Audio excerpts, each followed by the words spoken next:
இந்த இந்த ஒப்பந்தம் ஃபைனல் ஆயிடுச்சுன்னு சொல்லிட்டு ட்ரம்ப் அறிவித்தாரு. அதை தொடர்ந்து இந்தியாவுடைய பிரதம மந்திரி அதை உறுதிப்படுத்தினார். எக்ஸ் தளம் மூலமாகவே அவர்கள் உறுதிப்படுத்தினார்கள். அதுக்கு பிறகு இவ்வளவு ஒரு சர்ச்சைகள் கிளம்புவதற்கு என்ன சார் காரணம்? இது எப்போதும் நடக்கக்கூடிய ஒன்று தானே. பல ஒப்பந்தங்கள் கையெழுத்தாகிறது, பிடிக்கிறது, இதெல்லாம் ரொம்ப சகஜமா நடக்கிற ஒன்று தான். ஆனா இதுல ஏன் இவ்வளவு சிக்கல் சார்? எல்லோருக்கும் என்னுடைய வணக்கம். இப்ப இந்த அக்ரிமெண்ட் அப்படின்னு பார்த்தீர்கள் என்றால், இது எல்லா நாடுகளும் இப்ப சமீபத்தில் இயூவோட ஒரு ஒப்பந்தம் போட்டோம். அதற்கு அடுத்தாப்புல இப்ப அமெரிக்காவோட ஒரு ஒப்பந்தம் போட்டு இருக்கின்றோம். இன்னும் சில நிட்டிகிரிட்டிஸ் இன்னும் சரியாகணும். பட் இப்ப இந்த இஷ்யூஸ் என்ன ஒரு டெஃபினட்டா நீங்க இன்னைக்கு அமெரிக்காவை பகைச்சுட்டு உலகத்துல எந்த நாடுமே இருக்க முடியும். ஏன்னா நீங்க என்ன பொருளாதார நிபுணர்னு போட்டிருக்கீங்க, அரசியல் விமர்சகர்னு போட்டிருந்தா கூட பரவாயில்ல. புதுசா நீங்க பழையபடி எனக்கு அந்த டைட்டில்ஸ் கொடுக்காதீங்க. நீங்க எக்கனாமிஸ்ட் தானே, உங்களுக்கு வாயு புத்திரன் மாதிரி நாங்களே உங்களுடைய சக்தி அடிக்கடி ஞாபகப்படுத்த வேண்டியது இருக்குது. இல்ல அந்த ஆங்கிலுக்கு நான் சொல்லல சார், அது உங்களுக்கே தெரியும். ஐ திங்க் நான் மீடியால ரொம்ப ட்ரோலான ஆளு நான் தான். ஒரு நேரத்துக்கு ஒரு டைட்டிலோட வராருன்னு நான் ஒன்னும் கொடுக்கறது இல்லை. நீங்களா ஏதோ எனக்கு இதெல்லாம் டைட்டில்ஸ் தான் கொடுத்துருக்கீங்க. It is a fact. I have done எக்கனாமிக்ஸ்ங்கிறது ரொம்ப உண்மையான விஷயம் தான், அதுல ஒன்றும் சந்தேகம் இல்லை. பட் இன்னைக்கு let us be very frank sir. அதாவது இன்னைக்கு அமெரிக்காவோட பகைச்சுட்டு எந்த நாடும் நிம்மதியாக இருக்க முடியாது சார். ஆனால் இப்ப இந்த இதுல இஷ்யூல என்ன பிரச்சனை வந்திருக்கின்றது என்றால், பார்லிமெண்ட்டை நீங்க கலந்து கொண்டு அவங்களோட ஒரு டிஸ்கஷன் நடத்தி அதற்கு பிறகு ஒரு அக்ரிமெண்ட் போட்டிருந்தாங்கன்னா அது சரியா இருக்கு. ஆனா பட் பார்லிமெண்ட் டார்க்னஸ், அது ஒரு முக்கியமான இஷ்யூ. இப்போ உதாரணமாக டாக்டர் மன்மோகன் சிங் பீரியட்ல அணு ஆயுத ஒப்பந்தம் அது போடப்பட்டது. அதற்கு மிகப்பெரிய எதிர்ப்பு. ஆனாலும் கூட அதை பார்லிமெண்ட்ல எடுத்துன்னு போய் அது நிறைவேற்றப்பட்டு அதற்கு பிறகு புஷ் பிரசிடென்ட் ஜார்ஜ் புஷ் சந்திச்சு ஒரு ப்ராப்பரான ஒப்பந்தம் போடப்பட்டது. ஆனா இந்த இதுல இவங்ககிட்ட என்ன, பிஜேபியை பொறுத்த வரைக்கும் அவங்க ஒரு முடிவு எடுத்து அவங்க செஞ்சுட்டு they are taking the parliament for granted அப்படிங்கிற மாதிரி தான் இந்த விஷயத்துல நமக்கு தெளிவாக இருக்கின்றது. இதற்கு முன்பாக நீங்க பார்த்தீர்கள் என்றாலும் கூட, இப்ப உதாரணமாக பாகிஸ்தானோட ஒரு 5-6 நாள் ஒரு போர் நடைபெற்றது. அதுல நமக்கு முதல்ல எங்க இந்த போர் நிற்கின்றது அப்படிங்கறது சொன்னதுங்கிறது பிரசிடென்ட் ட்ரம்ப் தான். அவர் ஒரு அனௌன்ஸ்மெண்ட் பண்ணின பிறகுதான் நமக்கே தெரிஞ்சது. அது இன்ஃபேக்ட் ரொம்ப க்ளோஸா அதை வாட்ச் பண்ணிட்டு, ஏன்னா நான் டிவி பார்த்துட்டே இருக்கும் பொழுது இன்னும் கொஞ்ச நேரத்துல இந்த போர் முடிவு வருகின்றது அப்படிங்கிற மாதிரி ட்ரம்ப் சொல்லுகின்றார் அப்படின்னு வந்த பிறகு கொஞ்ச நேரத்தில் நிற்க போறது. இது taking the people are the parliament for granted அப்படிங்கிறது தான் மிகப்பெரிய பிரச்சனையான இஷ்யூ. ஆனால் இந்த அக்ரிமெண்ட் தேவையா தேவையில்லை கேட்டீங்கன்னா பல விஷயங்களும் நமக்கு தேவைதான் sir. You cannot fight with very big economic, political and powerful giant like USA. அதுதான் முக்கியமான இஷ்யூ. இப்ப இந்த விவசாயத்தை பத்தி நம்ம முக்கியமான இஷ்யூ 2-3. அதுல ஒண்ணு, அந்த பெட்ரோலியம் ப்ராடக்ட்ஸ் ரஷ்யால இருந்து நீங்க இம்போர்ட் பண்ணக்கூடாது அப்படின்னு சொல்றது. இது கையை முறுக்கி நம்மள அதை பண்ணக்கூடாதுன்னு அவங்க சொல்றதுங்கிறது நியாயமே கிடையாது. ஏன்னா நமக்கு எவ்வளவு கஷ்டமான நேரத்துல கிட்டத்தட்ட 30% சில நேரங்கள் 40% கூட கன்செஷன் கொடுத்து இங்க நம்ம இம்போர்ட் பண்றதுக்கு வழி செய்ததுங்கிற ரஷ்யா.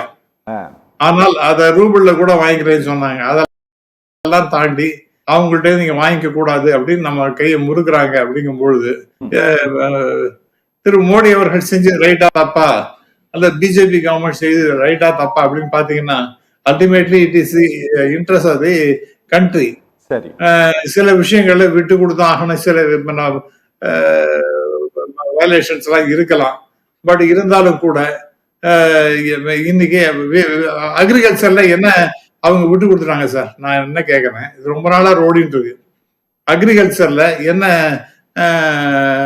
பிஜேபி விட்டு கொடுத்து விட்டது? இந்த மெரீன் ப்ராடக்ட்ஸ், அந்த ஃபீட்ஸ் எல்லாம் இருக்கு, அதெல்லாம் வந்து இம்போர்ட் பண்ணலாம்.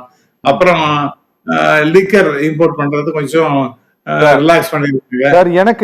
எனக்கு ஒரு விஷயம் சொல்லுங்க. அதாவது சரியா சொன்னா 2/2/2026 அன்று இரவு 11:02 மணிக்கு பிரதமர் வந்து ட்விட்டர் போட்டிருக்காரு, wonderful to speak with my dear friend president Trump today. Delighted that made India products will now have a reduced tariff of 18%. Big thanks to President Trump on behalf of the 1.4 billion people of India for this wonderful announcement தான் சொல்லியிருக்காரு. சரியா sir? இங்க வந்து எந்த இடத்திலும் வந்து இங்க வந்து MOU சைன் ஆயிருக்கு அப்படின்ட்டோ அல்லது அக்ரிமெண்ட் ஃபைனலைஸ் ஆயிருக்கு அப்படின்ட்டோ இந்த நாட்டினுடைய பிரதம மந்திரி சொல்லல. 140 கோடி மக்கள் சார்பாக அப்படியே சிரத்தை சாய்த்து நன்றி தான் சொல்லி இருக்கிறாரு. சரிங்களா சார்? இது முதல்ல அக்ரிமெண்டா சார்? இது முதல்ல சார் இது அக்ரிமெண்ட் சார். நீங்க அன்னைக்கு அதே மறுநாளைக்கு நீங்க பியூஷ் கோயல் இன்டர்வியூ நீங்களும் ஒளிபரப்பினீங்க சார். உங்க தொலைக்காட்சியிலையும் பியூஷ் கோயலுடைய இன்டர்வியூ ஒளிபரப்பினீங்க. அக்ரிமெண்ட் போட போகின்றது, என்னென்ன சாராம்சங்கள் இருக்கின்றன, அது வந்து ஃபைனல் ஸ்டேஜஸ் இருக்கின்றது. அனௌன்ஸ்மென்ட்க்கு அப்புறம் அடுத்த நாள் பண்ணாங்க. அப்படி ஆமா, மறுநாள் மேக்ஸிமம் பை மார்ச் எண்டுக்குள்ள எல்லாத்தையும் ஃபைனலைஸ் ஆகணும். It is in the final process அப்படிங்கிற மாதிரி திரு பியூஷ் கோயல் அவர்கள் சொன்னார்கள். சரி. ஏன்னா இதெல்லாம் ஒரு discussions at a very very serious லெவல்ல ஒரு ஃபைனாலிட்டி வரக்கூடிய நிலைமையில இருக்கக்கூடிய நிலைமை. ஆகவே என்னை பொறுத்த வரைக்கும் இன்னைக்கு அமெரிக்காவை பகைத்து கொண்டு நீங்க ஒண்ணு பண்ண முடியாது. 25 இன்னைக்கு ஏன் இந்த பகைச்சு கொண்டதுனால என்ன விளைவுன்னு பாத்தீங்கன்னா, இன்னைக்கு நம்ம ரூபா நாணயத்தினுடைய மதிப்புங்கிறது பாத்தீங்கன்னா இன்னைக்கு 92 ரூபாய்க்கு கிட்டத்தட்ட வந்திருக்கு ஒரு டாலருக்கு. இதை நாம அக்செப்ட் பண்ணிக்க முடியுமா? இதனால எவ்வளவு பெரிய பாதிப்புகள்லாம் ஏற்படும். ஆயில் பிரைஸ் 92 ரூபா வந்ததுக்கு ட்ரம்ப் காரணமா sir? Trump is one of the reasons sir. அதுல ஒண்ணு சந்தேகம் கிடையாது. America is one of the reasons. Trump தான் காரணம் நான் சொல்ல மாட்டேன். But definitely one of the reasons. ஏன்னா ஃபாரின் டைரக்ட் இன்வெஸ்ட்மெண்ட்ஸ்னா நோ அரவிந்த், நீங்க you have to accept the fact. FII எல்லாம் நிறைய வெளியில நம்ம மேல நம்பகத்தன்மை குறைவாக இருக்குன்னு வெளியில எடுத்துன்னு போயிட்டு இருக்காங்க. ஃபாரின் டைரக்ட் இன்வெஸ்ட்மெண்ட்ஸ் குறைந்து கொண்டே வருகின்றது. அப்படிலாம் இருக்கும் பொழுது ஒரு இந்த நாட்டுல நாம பணத்தை போட்டா ஒரு சேஃபா இருக்கும், ஒரு ஸ்டெபிலிட்டி இருக்கும், ஒரு ரீசனபிள் ரிட்டர்ன் இருக்கும் அப்படிங்கிற மாதிரி ஒரு ஃபாரினர்ஸுக்கு, ஃபாரின் இன்ஸ்டிடியூஷன் இன்வெஸ்டர்ஸுக்கு ஒரு நம்பிக்கை வரணும். அது மிகப்பெரிய அளவிற்கு இந்த மாதிரி ஒரு அக்ரிமெண்ட் எல்லாம் போடும்போது, எஸ்பெஷலி இந்த EUயோட அக்ரிமெண்ட், அமெரிக்காவோட அக்ரிமெண்ட் இதெல்லாம் போடும்பொழுது அந்த இன்வெஸ்டர்ஸுக்கு அந்த கான்பிடன்ஸ் லெவல் கொஞ்சம் அதிகமா தான் போகுது. 85, 84, 83 அந்த லெவல் இருந்தது. திடீர்னு 92 ஏன் போச்சு? ஒரு கிரைம் கான்பிடன்ஸ் தான். அதனால இன்னைக்கு இருக்கக்கூடிய ரஷ்யாவால அவங்கள எதிர்த்து போராட முடியறதா? ஈவன் நாம பக்கத்தாப்புல இருக்கக்கூடிய சீனாவால எதிர்த்து நின்று அவங்களும் நிறைய பேசிட்டு இருக்காங்க. பேக்டோர் மெத்தட்ஸ் அவங்களும் நிறைய பேசிட்டு தான் இருக்காங்க. ஆகவே இன்னைக்கு வந்து ஒரு கிராங்கி கேரக்டராக ட்ரம்ப் இருக்கும் பொழுது நீங்க வந்து அவரோட நீங்க அவர் இருக்கிற வரைக்கும் நீங்க ஒரு ஒத்து போய் அவங்களோட ஒரு reasonable person coming to power அங்க இருக்கிற வரைக்கும் okay sir. Okay the interest of the country will have to be taken care. I think நாம பெரிய அளவுக்கு அதுல கவர்மெண்ட்டுடைய அக்ரிமெண்ட்டை குறைச்சது என்னால ஏற்க முடியல sir. Okay sir. Ramasubramaniam sir, இது நாடாளுமன்றத்திலும் இந்த பிரச்சனை ரொம்ப பெரிதாக எதிரொலித்துக் கொண்டிருக்கிறது. 12ஆம் தேதி இன்னும் 2 நாள் கழித்து ஒரு பெரிய போராட்டத்தையும் அறிவித்திருக்கிறார்கள். திருநாவுக்கரசு சொல்வதை போல இந்த பிரச்சனையை அரசியல் ரீதியாக கொண்டு செல்ல எதிர்க்கட்சிகள் முயற்சிக்குதா சார் இந்த விவகாரத்தை? சார் இது அரசியலாக பண்ணதான் முடியும் சார். ஏன்னா நம்ம முதல் சுற்றிலே சொன்னது போல நியூக்ளியர் பவர் அக்ரிமெண்ட் அத வந்து ரெண்டு சபைகள்லயும் ஆக்சுவலா அவங்களுக்கு அப்ப இதுவே மெஜாரிட்டியே கிடையாது, காங்கிரஸுக்கு யூபிஏ கவர்மெண்ட் கிடையாது. ஆனா அதை வந்து பார்லிமெண்ட்ல வச்சாங்க, ரெண்டு அவையிலையும் அது வந்து பாஸ் பண்ண வச்சு அதற்கு பிறகுதான் அமெரிக்கால போய் அந்த அக்ரிமெண்ட்டை லிங்க் பண்ணாங்க. So you have taken the parliament into confidence. ஆனா இது வந்து எப்பவுமே ரொம்ப நாளாகவே நமக்கு பயம் என்ன இருக்குன்னா, அக்ரிகல்ச்சர் இண்டஸ்ட்ரியை திறந்து விட்டுட்டோம்னா நம்ம இந்தியாவுக்கு மிகப்பெரிய கெடுதல் உண்டாகும். ஏன்னா இது வந்து it is highly self dependent. இந்தியாவை பொறுத்த வரைக்கும் நம்மளை பொறுத்த எக்ஸ்போர்ட் பண்றோமோ இல்லையோ இன்னைக்கு செல்ஃப் ரிலையண்டான ஒரு கண்ட்ரியாக இருக்கின்றது. அதை வந்து நம்ம டாப்ஸி டர்வியாக மாத்தி விவசாயிகளுக்கு ஒரு பிரச்சனையை உருவாக்கினாங்கன்னா அப்ப என்ன செய்ய முடியும்?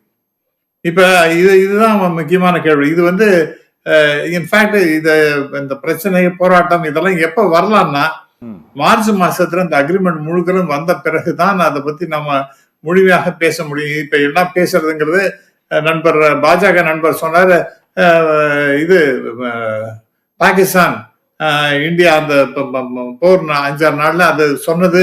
இப்ப நான் யூஎஸ் தான் முதல்ல சொன்னாங்கன்னு சொன்னேன். நான் வந்து நான் தான் நிறுத்தினேங்கிறத சொன்னதை விட்டுடுங்க.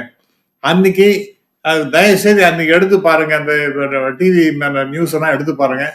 நான் இது இன்னும் கொஞ்ச நேரத்துல இந்த போரானது முடிய போறதுன்னு சொன்னது யுஎஸ்ஏ.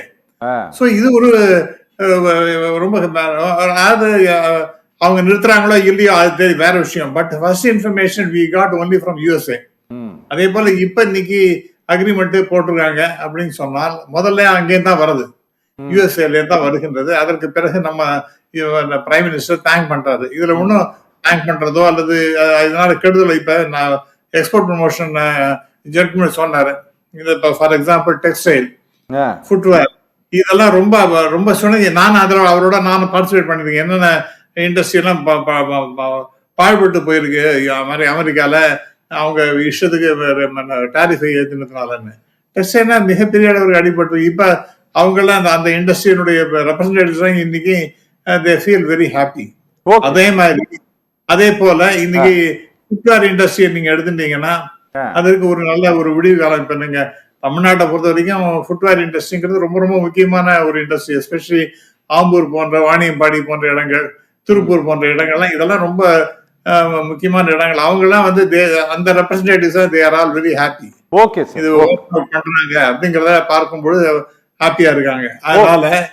ஆனால் இது ஏன் இன்னைக்கு விவசாயிகள் இன்னைக்கு பிரச்சனை உருவாக்கு நாங்க வந்து 12ஆம் தேதி போராட்டம் நடத்துவோம் அப்படின்னு சொன்னாங்கன்னா அவங்களுக்கு ஒரு கவலை இருக்கின்றது. அது திறந்து விட்டாங்க, பண்டோராஸ் பாக்ஸ் மாதிரி திறந்து விட்டாங்கன்னா அப்ப என்ன ஆகுங்கிற ஒரு கவலை இருக்கின்றது. அது ஒரு அரசியல் ரீதியான ஒரு கவலை தான், அதை நாம இல்லைன்னு சொல்ல முடியும். அதே சமயத்துல இந்த அக்ரிமெண்டே வேண்டாம் அமெரிக்கா அப்படி யாருமே சொல்லல சார். அப்படி யாரும் சொல்லல சார். இல்ல, அன்பார்ச்சுனேட்லி இன்னைக்கு இந்தியால ஒரு மைண்ட் செட் என்னன்னா வாட் எவர் அமெரிக்கா டஸ் அதை வந்து நாம அப்போஸ் பண்ணணும் அப்படிங்கிற மாதிரி ஒரு ஆட்டிடியூட் வருகின்றது. இன்னைக்கு கிவ் அண்ட் டேக் இல்லாம முடியாது. இன்னைக்கு ரஷ்யாவே நடுங்கிட்டு இருக்கான், வெனிசுலா ஒண்ணு போச்சு. அதே போல இன்னைக்கு ஈரான் நாங்க எங்க வேணாலும் வரோம் தயவுசெய்து கூட பேசிட்டாங்க. அதே மாதிரி பாகிஸ்தான் இன்னைக்கு ஒரு நாளும் அமெரிக்கா வந்து இன்னைக்கு பயந்துட்டு இருக்காங்க. ஏன்னா ஒரு கிறுக்கு பிரசிடென்ட் அங்க உட்கார்ந்துட்டு இருக்கான், அவன் என்ன பண்ணான்னு யாருக்கும் தெரிய மாட்டேங்குது. அதனால அவன் போற வரைக்கும் நம்ம வெயிட் பண்ணோம், 3 வருஷம் கழிச்சு பார்ப்போம் சொன்னா அதுக்குள்ள damage would be very, very, very, very substantial, sir. Okay, sir. Okay.